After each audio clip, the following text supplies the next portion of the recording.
in Ciso. Oh, it's fabulous! A strike to get you up off your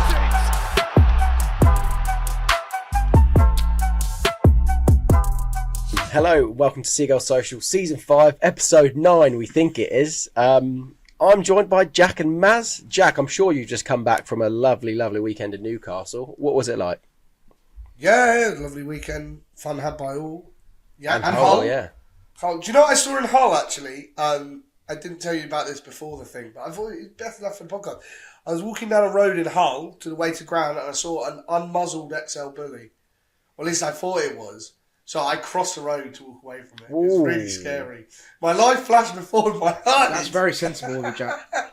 just sort of, I just was like, wow, look at that. So yeah, that sums up Hull. So you had a weekend in Newcastle, but a XL bully was the scariest thing you saw. Yeah, exactly. Oh no, I went to a nightclub in Newcastle on Friday night called Market. No, it's called Market Shaker. Oh my god, this place was like full of scum of the earth. It was like the worst place I've ever been in my life. And there was like a 20-man brawl in the middle of the nightclub. Oh, that's class. Yeah, no, it was. It was so good to watch. But then it got a bit too close. But and I think people had been racing. There was like racing on. So, well, it was Ascot. It was Ascot. So maybe there must have been one in Newcastle, but I know Ascot. People weren't coming from Ascot to go out in Newcastle. That's true. They might have travelled back. Yeah, that was just a hunch. They might have travelled back, Jack. You never know. Just a hunch. What is the horse racing in Newcastle again? I completely forgot that. Newcastle Racecourse. Yeah, but surely it's got like an actual name. No, it's just called Newcastle Racecourse. It is just called Newcastle Racecourse. Anyway, I think it's that Brighton race. Yeah, a Brighton Racecourse. Yeah. Anyway, I think we're going off topic now. I had a great weekend. Yeah, good. Yeah. I had a great curry. I had an unbelievable curry. Sorry, that's another thing I'll just quickly bring up. The curry wasn't like a normal curry. It had a long name which I can't remember. It had like chilies and peppers in. Had masala at the end, and he was like, Guy was really nice, and he was like, it's not like a tikka masala. Chicken tikka. He said, it's not like that, it's very hot. And I was like, no, I can take it. And it was lovely. Oh, good. Any kebabs in Newcastle? Last Great question. To hear, Jack. Yeah, no, kebab review coming out soon. And it's not a good score. It's not a good score, so get ready for that. Wasn't a good score for Newcastle either. Quickly, Jack, can you just drag your screen down a little bit as per? Yeah, there we go. Yeah, not a good score for Newcastle, was it, Maz? See what I did there, everyone? That was really, really good. But before I get your opinion on the match, sorry, Maz, how have you been? Clever, Ben. Yeah, good, thank you. I made some cinnamon buns yesterday, so very different to Jack's weekend, but it was very enjoyable nonetheless. And also I made a roast as well, actually. Wow. So, yeah, very different weekends, but enjoyable nonetheless. So, yeah, been a great weekend. Mate. Yeah, I'm really good, thanks. Yeah, been a good weekend as well. Yeah, cheers. I will. Well, yours is just NFL all the time, so I won't mention about that, but I went to Craven. We were invited to Craven Cottage on Saturday to film their new hospitality stand. Did you know the one with the swimming pool? Oh, Jesus Christ! It's not as good as it sounds, Jack, because there's 5 levels of their hospitality, right? First ever or something like that. 3 of the 5 levels were still a construction site, so they were like, the tour guide was like, so just imagine an infinity bar here. Imagine this here. We couldn't even go to where the spa was. Couldn't go to where the hotel was. Couldn't do anything. Even like the main bit we were in on the bottom floor, the dugout area. That wasn't like properly finished according to the architect, so it's just really pointless for us going there. But it will be really nice. It will be. Yeah, it sounds like the most pointless tour. It was. They invited us to come and like film it and make like a reel and a TikTok of it. Like this is what it looks like, but it's not even finished. So it was a bit pointless. That's really. Is your job real? Do you have a real job? Well, Maz should know. I don't know. Yeah. He's taking over my job now. Yeah. We're both chances, Jack. We're just making it. Also, I wanted to say, like, I'm weird side quests. I'm well dressed today because I'm here to dispel the rumours that I don't have a job. I am not jobless. Like I do really have a job, and I have just come back from work. So there you go. Yeah, man, Jack, you can give me back that shirt after the podcast. That'll be great, mate. Yeah, no problem. Nice. No problem. Okay.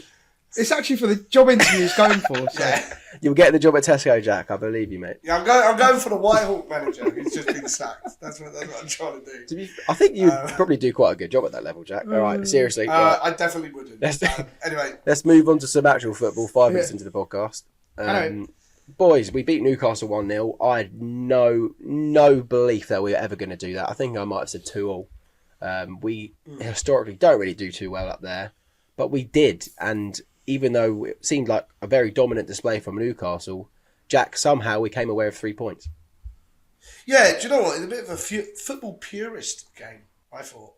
I thought we defended really, really well. I thought we just sort of contained them perfectly. They had a few decent chances, which I'm sure we'll get on to, but I just think it was an excellent defensive performance. And like, it's a place which is so tough to go. Oh, sorry. Oh, this is awful. He's not used to wearing that shirt too tight. Yeah. City couldn't even win there. City couldn't win there. So, yeah, I think we did really, really well. Really good result. And Maz, a complete contrast to Stamford Bridge in terms of defensive displays. Like, yeah, how impressed were you with our defensive display? And even Verbruggen, you know, at Stamford Bridge, he made a couple of mistakes. I mean, everyone seems to make mistakes at Stamford Bridge, but Verbruggen was so solid in the back, and then the defence followed, really. Yeah, no, I was hugely impressed. I thought Igor was brilliant. He was getting a bit of flack on socials for some strange reason, which was I found. What, from the Newcastle game? Yeah, Igor was really good. Yeah, for some reason. Well, do you know what it was? I think it was one tweet I saw. Some guy was like, "Why? Even the money we paid for Igor was way too much, or something like that. Like the fee we paid for him." And he started going off on one, and then loads of people jumped on him and was like, "What are you talking about? He had a great game." But yeah. Some small section of Brighton fans, a very small minor section, didn't really rate him. But yeah, he was brilliant. Dunk was brilliant. Kadioglu was brilliant. Veltman was brilliant. I thought, yeah, the whole back line was great. And Verbruggen as well pulled off some great saves, some big saves. And do you know what? After his performance in the Euros, I thought he was going to have a big season. And I still believe that's going to be the case. I feel like, obviously, he had his injury at the beginning of the season, but he's come back and he's looked so solid. I don't think there's many occasions. Maybe the Chelsea game where he let that shot in, where he should have probably saved it. Aside from that, I think he's been really, really good so far. So yeah, long may it continue, and hopefully we look better defensively, because that was my biggest concern before. We didn't look great defensively in the early games. It looked like it was going to be a long season like after that Chelsea really showed game, didn't it? Newcastle game. I mean, I was concerned, and then I'm really surprised that we kind of turned it around. Are you, Jack, or did you think that kind of defensive hopelessness was going to continue on the high line? Was going to continue? Do you know what? I'm gonna back the high line here. I actually thought in that game against Chelsea, the high line didn't look too bad. Now I know this is going to sound mental because I didn't speak after that game, but we actually caught them offside quite a few times. Really, didn't we? So that's because they were attacking every 30 seconds, so they're bound to be offside far more. But none of the goals I felt like came through the high line. I felt like the goals came through individual errors. But I mean, the high line's irrelevant because really this weekend we sort of dropped back a bit and we played a bit deeper. You know, I highlighted it in the preview. Anthony Gordon was a player who worried me going into this game just because of his pace at the high line. I think the club obviously, you know, we did a bit of tactical research and we thought, right, let's sit back a bit. We've got analysts, we've got people, and it was really, really pleasing to see that Herzler can adjust his play style to suit a different situation. I think that's the most pleasing thing of the whole game for me, anyway. 100%. I agree with that. I think just going off of Jack's point, I think Herzler has showed now, for me, at least 3 or 4 occasions where he's made unbelievable substitutions. Every time we've needed to make certain substitutions, he's made them, and he's made the right ones. And learning from his mistakes tactically. Chelsea, I think everyone can agree, that first half was awful in terms of the way we set up, the way he went about, you know, his approach. I thought was awful, and also he could have maybe made taken off Webster earlier, but he didn't. And then next game against Spurs, he adapted again at half time. We were 2-0 down. He adapted and he made the right changes. Brought Estepinian on, completely changed the game. And then again against Newcastle, he made all the right decisions. Obviously, Welbeck had to come off injured, but then, you know, he took Ferguson, which I thought had a bit of a not that great of a game. I thought Ferguson against Newcastle, he brought him off, and then, you know, just he's making the right decisions at the right times, and I'm really impressed the way he's able to make amendments and make changes when he needs I to. do wonder, this might be uncalled for, but I do wonder what the result against Spurs would have been if Webster didn't come off injured. Like, would that, you know what I mean? Because I think a lot of fans were thinking Webster can't be starting. And then I'm not going to say it was a blessing in disguise because that's really harsh, but those words did just come out of my mouth. And it was obviously kind of like, oh no, Webster's injured, that's a shame. But Igor is now on the pitch, who a lot of Brighton fans think is more solid. So I thought, it would have been, probably would have been a bit of a different story if Igor hadn't come on again in those games. But we'll move on to our goal, because at that point it looked like we weren't going to score. It looked like Newcastle could have had a couple. Isak had a huge chance, and then we go on the other end and score. Like, that's normally something that happens to us. Teams that have had their first shot normally happens to us. But Jack, fortunately, we were that team that won the game when maybe we shouldn't have in terms of attacking stats. Yeah, but it is weird. We had a very good spell just between then and half time, I think. The goal sort of gave us a little bit of confidence that we could actually play football and match them a bit. I think it was a really, really good goal, really well worked goal. I think Rutter's got a, lovely little touch inside, and Welbeck. Yeah, he's Welbeck did so well to keep composed there, just sort of keep the ball and sort of, drive it home. A player who sometimes isn't the most composed man in the world, but he's shown this season that he really is. And yeah, fantastic goal on the counter, just what we needed, and a great finish, especially up our end. I love it when a team scores up the end with UEFA. Yeah, so that's great. Yeah, and then when Mwepu scored against Arsenal, runs away, complete opposite. Yeah. I mean, I always watch it anyway. I think even Brentford's Pinnock's goal from the corner, even in this weekend, he ran from up to the other corner, even though he scored in the away, and I was like, why do players do that? I've completely lost my train of thought. That was it. Obviously, yeah, another goal for Welbeck, Maz.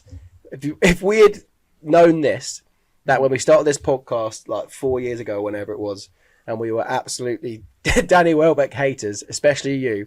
If we then said 4 years later, especially you, if we had said 4 years later that he would be leading the line and our best striker still, all those years later, and one of the best informed strikers in the league at the moment, Maz, we would have been obviously in hysterics about saying that person is mental.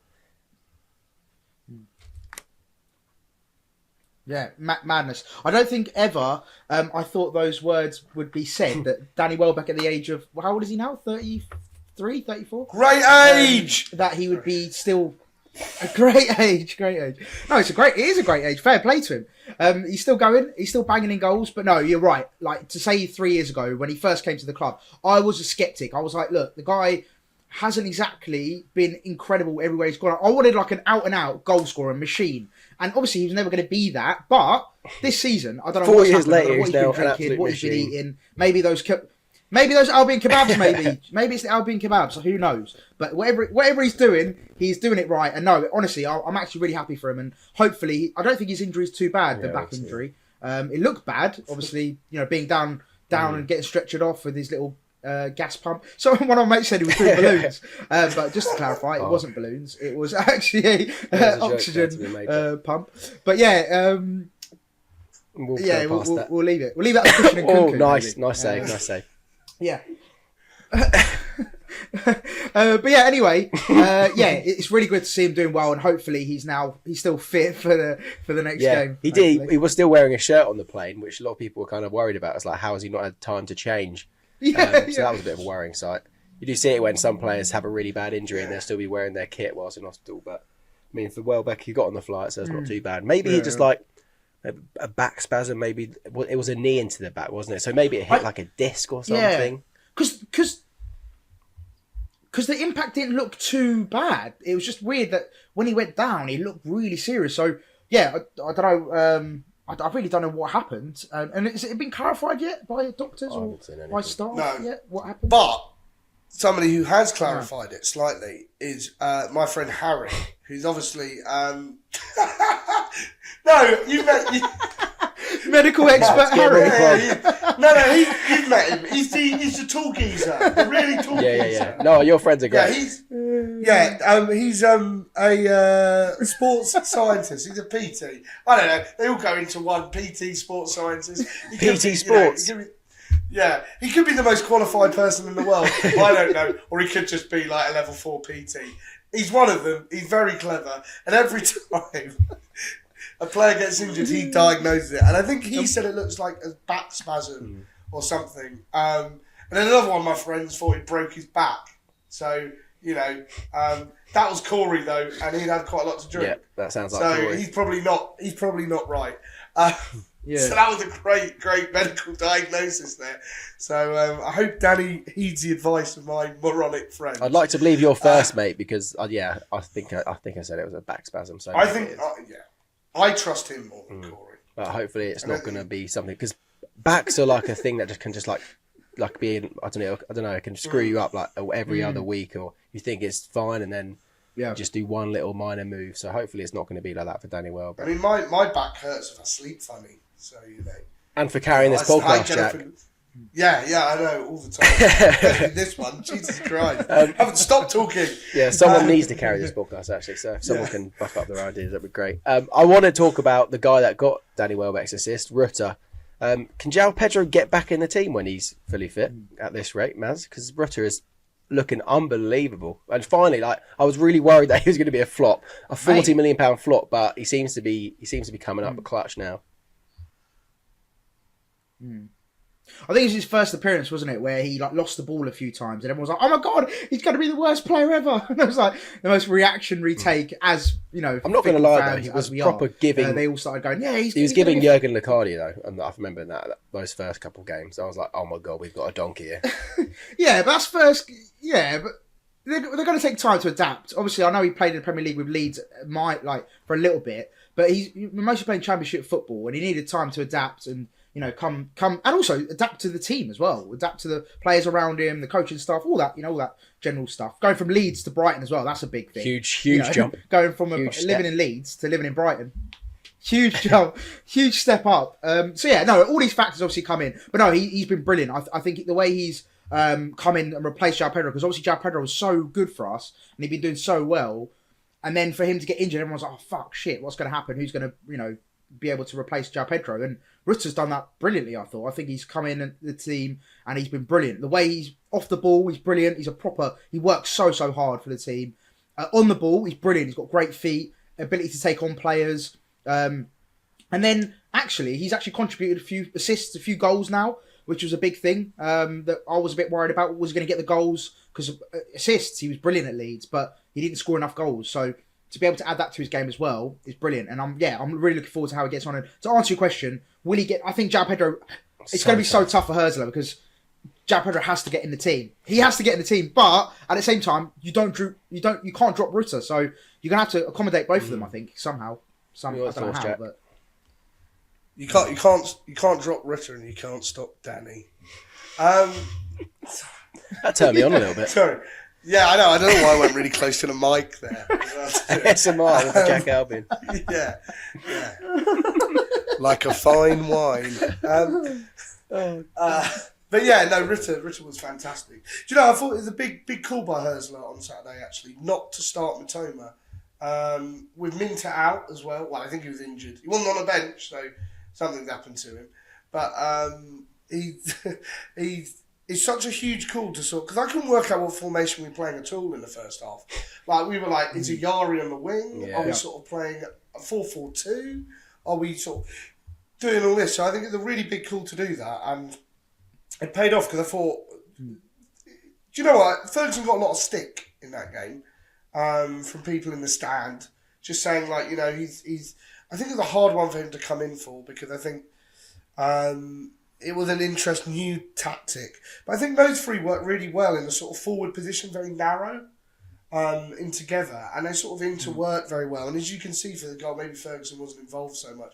There are lots of nice touches. And I think Rutter's almost like a key that sort of unlocks that, if that makes sense. It unlocks, and it can, in that sort of number 10 role where he can play it out wide and play it forward, play it under, play it through the middle like he did. And yeah, I think Rutter's really like stamping his self down in the team. And do you know what? The thing is, I don't think if Pedro comes in, I don't think he comes in for Rutter. I think they are weirdly quite different players at times. Yeah. In that he seems to be more. I think the big thing for us in the summer has obviously been We've lost Gross. That's the big player we've lost. Because we always need one player and it's a big loss every season.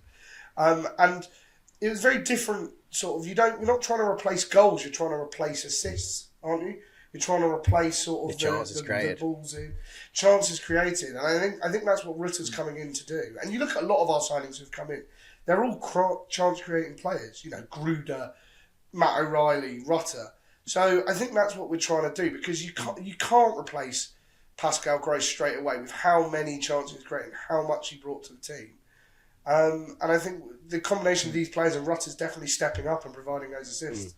So far. It's not just like the chance created, the assists and goals though. Like defensively, he was so good as well. Yeah. Like pressing and he's just so strong. His build, like he can get back and like bully players off the pit, like off the ball. Like I think there was one where he had like Joel Linton and Bruno Guimaraes, and he's just a very strong presence. So it kind of reminds me a bit like Joel Linton a little bit in that sense, the way he like moves. Joel Linton, man.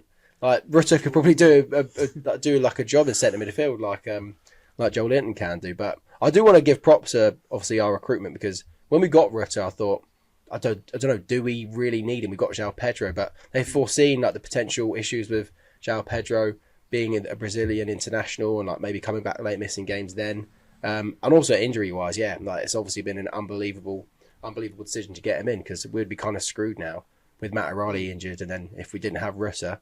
And then if João Pedro is fully fit, do we see a João Pedro Rutter link up if Welbeck can't play? I wonder how that would work out.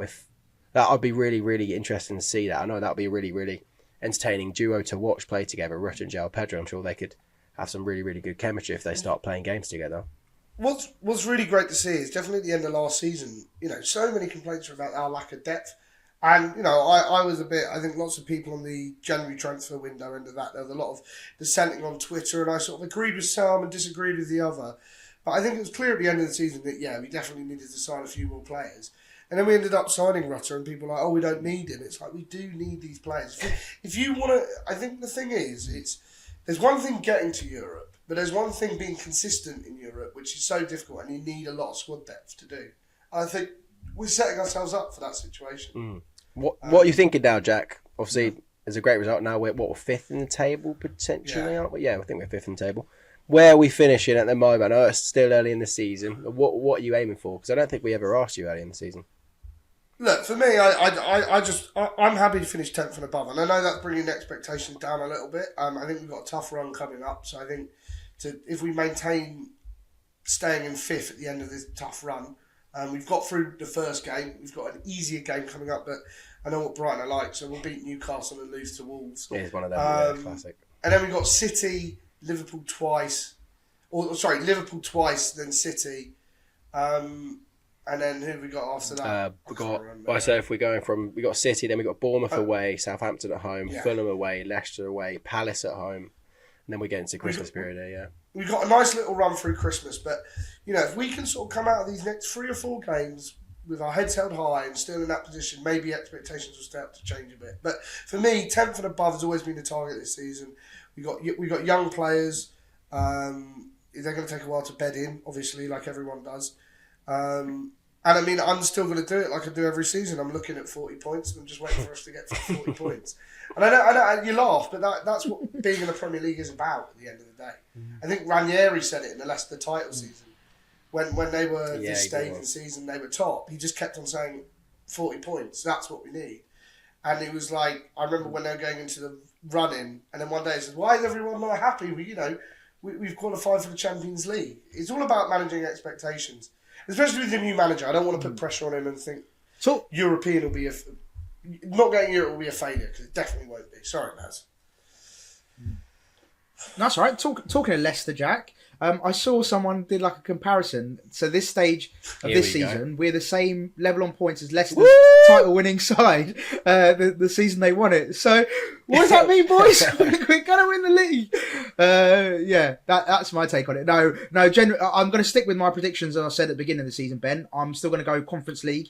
I feel like Conference League is a good ambition to have. I think Conference League, win the Conference League, go into Europa League, win the Europa League, then win the Champions League. Yes, you see where I'm going with that. So it's a nice little route going into European football. But yeah, Conference League I feel like is a good better aim to go for. I do this quite a lot, and I don't know if other fans do this or even Brighton fans, but I always look at results that we've just had, and I think, oh, what if we had won that one and won that one? You know, if we had beaten Ipswich at home, if we had beaten Forest at home, that's 4 more points that we would have got, and those 4 points would have put off some 19 points. So we would be 3rd in the Premier League right now if we did win both of those games. It is mad how close we would be. Like, imagine how, I don't know, the Brighton fan base and how we would be on this podcast right now if we were now sitting 3rd in the Premier League coming up to the beginning of November. That would be insane, but. I don't know, does anyone else do that, or is that just me? Out of interest, if we drawn with Chelsea, where would that have left us? Would that have also left us... Oh, what, on top of that? Yeah, then we would have been level with Man City in 2nd. Yeah, right. Because for me, personally, because I didn't get to talk after the Chelsea game, which was the one game we lost, but I thought we were still in that game for a lot of it. And I remember saying at half-time, if we get one just after and make it 4-3, because we looked like we were pushing, we didn't look bad, I think we could have got a point. So I think other than Chelsea, we've matched, we've played well. I think the only really disappointing result, probably in hindsight, at the time I thought it was a good result actually, because I thought they'd do better, is the Ipswich one. Ipswich result looked poor. I think Forest were on fire at the time, and they've won a few games since, so they're not a bad side. They got a point at Chelsea, which is a really good point, because Chelsea have beat been Liverpool good, away. Right? Yeah, and beat Liverpool away. So yeah, I'm not looking at that Forest game as that was a really poor result. I think you've got to look at circumstance, and I don't think people do that enough when they look at results. They don't look at the circumstance of the result. You know, but I actually thought Man City, Wolves played very well at the weekend against Man City. I know, it's They classic, probably- isn't it? You know, they are so due a result. That was so due a harsh. result. Yeah. Last second.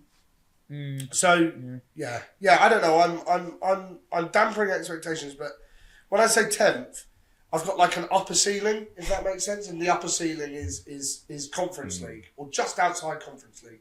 Challenge for Conference League, I think, is probably what Maz would agree with. Yeah, is to challenge for it, is to push for it, and then probably bottom is maybe if we finish as low as 13th, it depends on the circumstance. You know, it could be a 13th season like when Graham Potter finished 9th, where, you know, at half time of that game, we were 13th. It all changes very drastically on the final day. Yeah. So, for me, it's not just about being in Europe. It's going to be great for us and great for the club, but also in terms of the players and because we talk about having this amazing squad depth, but once we've got this fully fit squad, and if we're not in Europe next season, there are going to be a lot of unhappy players trying to get game time. I know that Herzler's been good at kind of rotating now. You know, we see Ayari suddenly come back in the team against Newcastle, which is a bit of a surprise, I guess. You know, Solly March is now going to be trying to fight for his spot back. Quickly, when's Minter getting minutes? When's March getting minutes, you know? Just quickly on Yasin Ayari, I will answer your question. But I just want a big shout out. Jack, me and Jack were talking before the pod about our man of the matches. And genuinely, I think Yasin Ayari was fantastic against Newcastle. I thought he was so good. I don't think he really got his just deserves. I feel like he basically didn't put a foot wrong. And I thought he done such a good job being able to get out the press. Like the way he's able to, he loves that little move as well. I don't know if you noticed, does like a little nutmeg out of a situation. I think he's done it like 3 times or 4 times. I think got 3 of them successful. But yeah, I think in those tight spaces, he's really good. He's got great feet. Like I said, he's very press resistant. He's just a really good player. And I feel like it's another gem we found.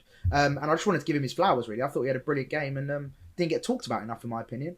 But yeah, there's my 2 cents. And then to answer your question, Ben, in terms of places and competition, yeah, I think we are going to have that issue if we don't get Europe next season, or if we're in another competition next season. I think we're going to run into that problem because, yeah, there's going to be so many players wanting to play, and if you're not going to be able to play them all or give them enough game time, then they're going to want to move away. And even looking at it, I think Jack alluded to earlier in the pod, you got Matoma being dropped, and then you're going to have, for example, if when João Pedro comes back, you want to accommodate Rutter, so then you're going to be having to drop Adingra, Minter, Matoma potentially. When's he playing? It's Whether or not he's going to be back. Mad. So yeah, and Ciso. Yeah. Sarmiento will be back potentially. Mad. By the way, just quickly, do you feel like we should bring Buonanotte back in January? Do you feel like would you happy with that? Oh my god, even Osman. It's a hard one actually, Buonanotte. I think that talked about. I'd keep him out to Leicester for the season. I think he's really finding his feet at Leicester. He's getting the game time, which is, I think, what we need. We want him at this level. It's great that it's at this level I think sometimes we're sort of loaning players out to the Championship. Maybe that's not their level. Or I think it's weirdly, sometimes it can be a lot harder to play in the Championship than the Premier League. I know that sounds almost insane, but like Ayari's the perfect example of that. You know, 2 loan spells last season, hardly got in the team for both Blackburn and Coventry. Absolutely tearing it up, you know, as sort of like a second choice option in midfield this season. So it shows that, you know, not that if he'd gone to the Championship and got kicked about a load, we might not be seeing the best of him. So I think keep him at Leicester to the end of the season and get him playing games. I wonder if even Enciso goes out on loan in January if we've got all these players back, because I mean he's struggling to get in the team, especially now. Obviously, who's he going to get in ahead of at this rate? Yeah. I feel bad for Enciso because he's got a lot of stick online. I think I've called some of it out a few times recently, which I'm quite happy to do, because I just think some people just need to get a grip a little bit sometimes. But also, like, I think he's very eager. He's a very eager player. He's to sort of please and score goals, and he wants to entertain. So I think his mindset's there, but I just think he's maybe trying a little bit too hard at times. But I thought he did well when he came on against Newcastle, and I think he's doing really well at that role to sort of stretch the game.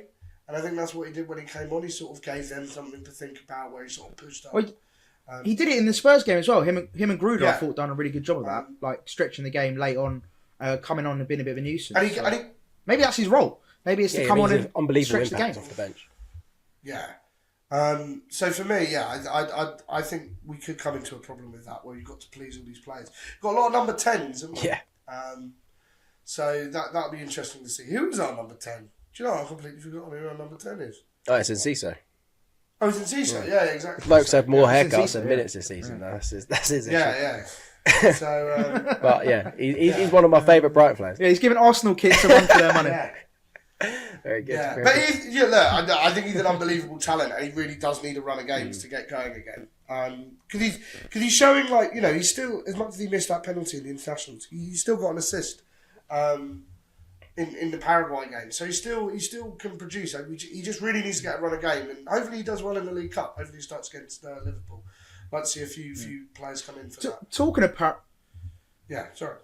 Paraguay, we've got that geezer coming in as well, don't we? He's centre midfielder. Yeah. He's coming in January. It's all it's going to be mad. It's going to be This madness. is one of the weirdest transfers I've ever come across with Brighton, because I've never... and we've had some weird transfers, man, if we go back to League One days. But, like, everybody seems to have, like, generally accepted that he's signed for us. There is no confirmation from the club whatsoever. Yeah, but they're just going to be like... It's just going to be like a January 1st thing. It'll be like, Brighton's signed...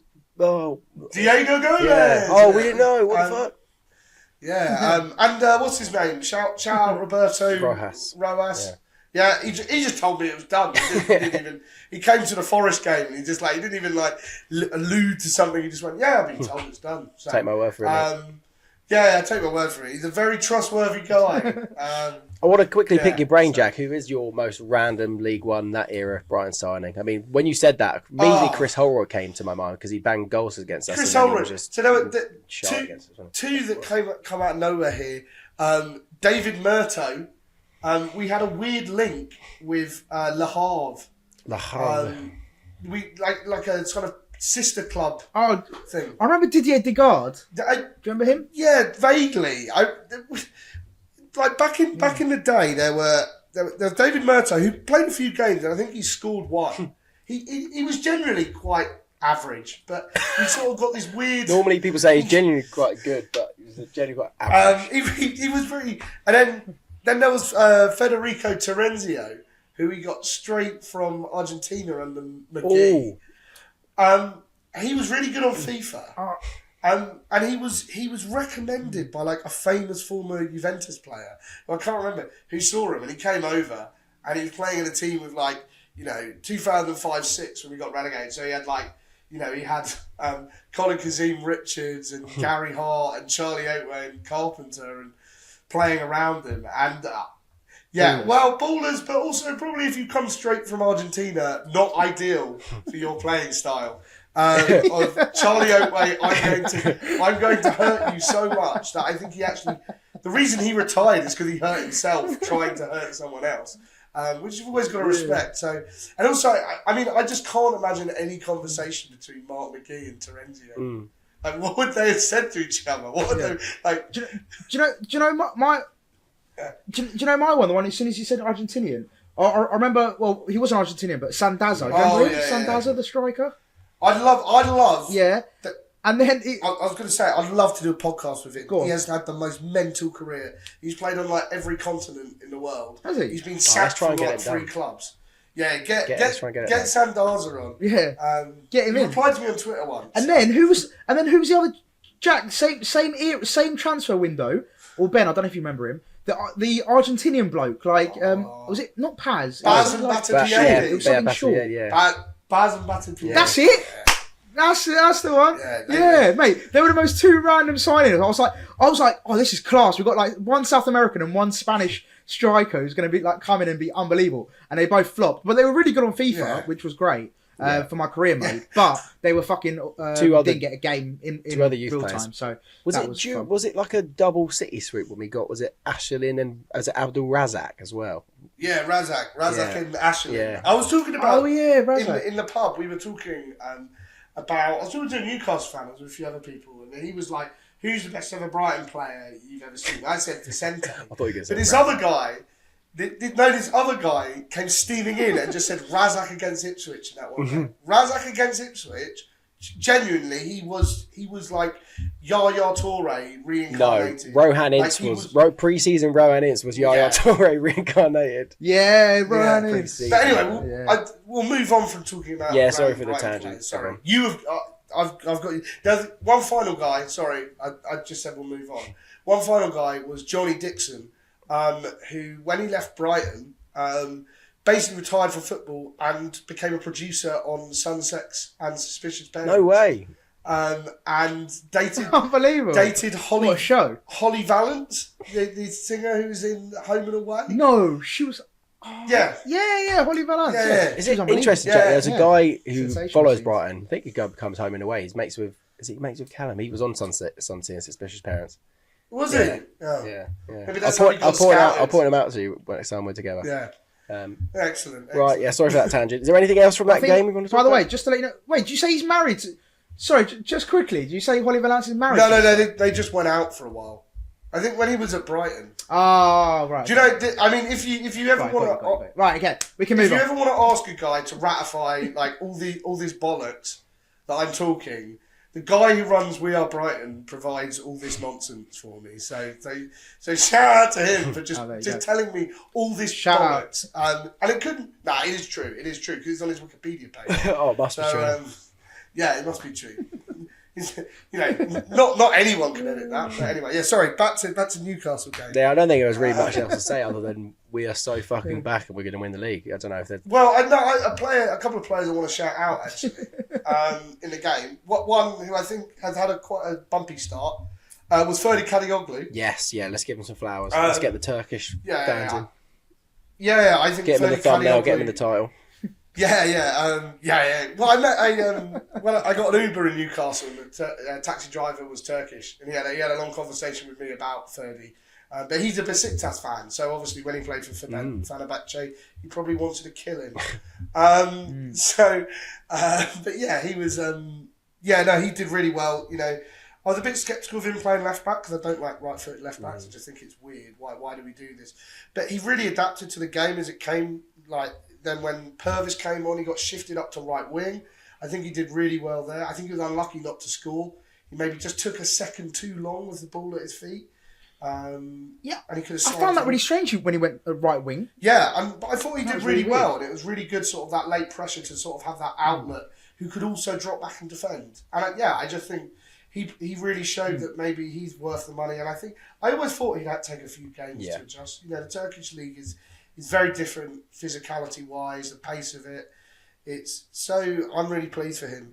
He seems like a nice guy as well. All these players we signed seem like really nice chaps. Well, no, they do. Well, that is generally like something that the club look for. They have like the Brighton. I think they call it the Brighton test when they actually like meet the players and just check if they're arseholes or not. Which is something Chelsea don't do, even though Chelsea are now ticking. But they don't check if they're arseholes or not. They'll just sign them if we've ever signed them.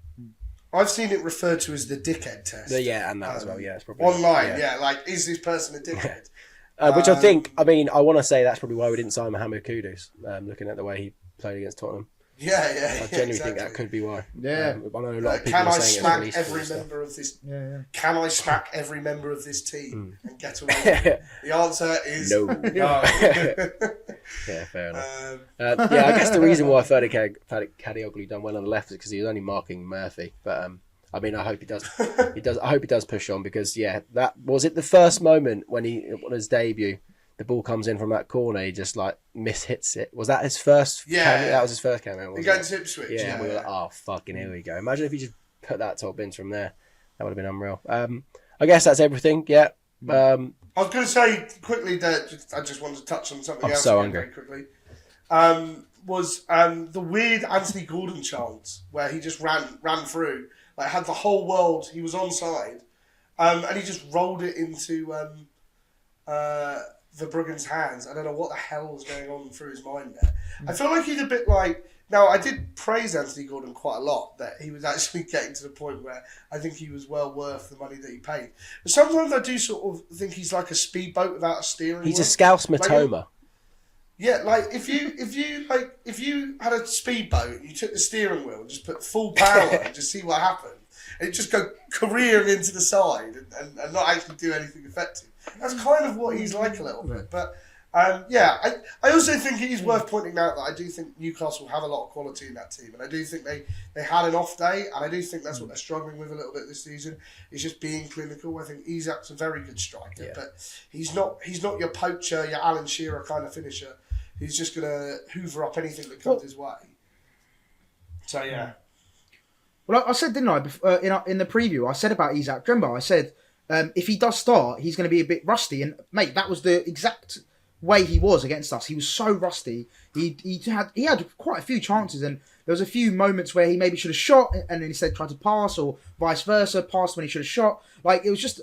He didn't seem on it at all, and I think that's because he had a few games out and he just didn't look up to his up to scratch and up to full fitness. So yeah, I think once he starts becoming fully match fit, I think he's going to be a problem. I think we caught them again. I think Newcastle, they'll be fine. I think not to we caught them at a good time. Not to vindicate the Beak of Beak Street on Twitter, who always says we are the luckiest team in the world and we play teams when their players are injured. Not true. No, it's not true because he's the world's biggest wind-up merchant. But we did. In this case, it's completely true. I do think we played Newcastle at a really good time. Yes. When they had injuries. I mean, Callum Wilson was injured. Who would have guessed, eh? Who would have guessed? But yeah, no, fair play. I think we played them at the right time, played them in their game, and yeah, up the out. Cool. Right. Love that. We got our third Kadioglu stuff, so we can actually Seagulls. put all the thumbnail title now, Maz. Let's go. Let's see. Exactly. Let's see how that works out. Also, if I was to say any Turkish fans watching, I love your food. Your food is amazing. It's delightful. All my Instagram feed is full of, and it says suggested for you. Just people who own kebab shops in like Istanbul, really high end ones, and it's just constant stream of those videos all the time. They always click follow. So. I'm glad we have a Turkish player because maybe we'll go there on pre-season or something. I'd love to go to Istanbul and have some amazing kebab. You know what? It could actually happen, Jack. We could actually do a tour. It could. Although we'll probably get. I don't know if any of our players will come out alive at this rate. Looking at some of the shit that happens during their games, but yeah, I know. Maybe pre-season in the summer they'll be a bit more relaxed. That'd be quite nice. It'll be safe for our players to go there. Just a bit of FS and kebab. That's what I need in my We'll just send them your way. Be like, guys, please relax. We've got Jack Albion. Take him from us. Well, last time we did that with a group of foreign fans, they stabbed me 3 times. Yeah. So hopefully that doesn't happen this time. That's true, yeah. Maybe Europe. Maybe we don't need Europe next year. We need Jack to heal up a little bit. Okay, thanks for coming. I know this is a late one. Jack, really appreciate it. I hope you get your job at Tesco tomorrow after your interview. And Maz, appreciate you coming as well, firstly. Hopefully I get that job and BHA Harvey can stop calling me jobless. I don't think that will stop. All right. No. And he's right to do so as well, because I am quite jobless on Twitter. Comments down below. Just put anything. Good luck with the job interview, Jack. Because I can't think of it. Yeah, actually, no. I don't know whether I've ever alluded to it before. But see if you can guess what job I do. I'm never going to tell you because I don't want to give that away. If people don't know by now, that's mental because I feel like we. Yeah, if you see if you can guess which job I do, because I've alluded to it. Yeah, there you go. There you go. All right, cheers. We'll see you at the Wolves Peace out. preview. We'll try and film that. So, peace. Oh wait! One final thing. It came to my mind. If you're not going to say like and subscribe, I'm going to end the podcast. No, I will say this quick thing. There is and I just feel like this needs to be explained. A magazine that I write for, really good Brighton magazine, Dogma. There's a Football Supporters Association campaign this weekend at the Wolves game about the price of tickets, and they're doing something outside the Prince Albert at 1:00. It'd be great if you could get a picture. I think there's just going to be a picture with some press and stuff to show that fan support to stop spending money on tickets. So that was and it's not aimed at our club as well because our club's really good, but it's the whole league's doing it. So I feel like Brighton, a club of protest, we should join in with everyone else. So it's not aimed at you, Tony or Paul, if you're watching. Because I reckon you're watching somewhere. It's sort of the campaign to solidarity with the rest of the clubs. So. Sorry I snuck that in. That was like something I'm glad you did for a minute. But really good. Really good. Hit us with a like and subscribe as well now, Jack, as well. Yeah, and remember to like and subscribe. Right. I've always wanted to say that. Peace. Man. It's a dream. Yes. It's a dream. Peace.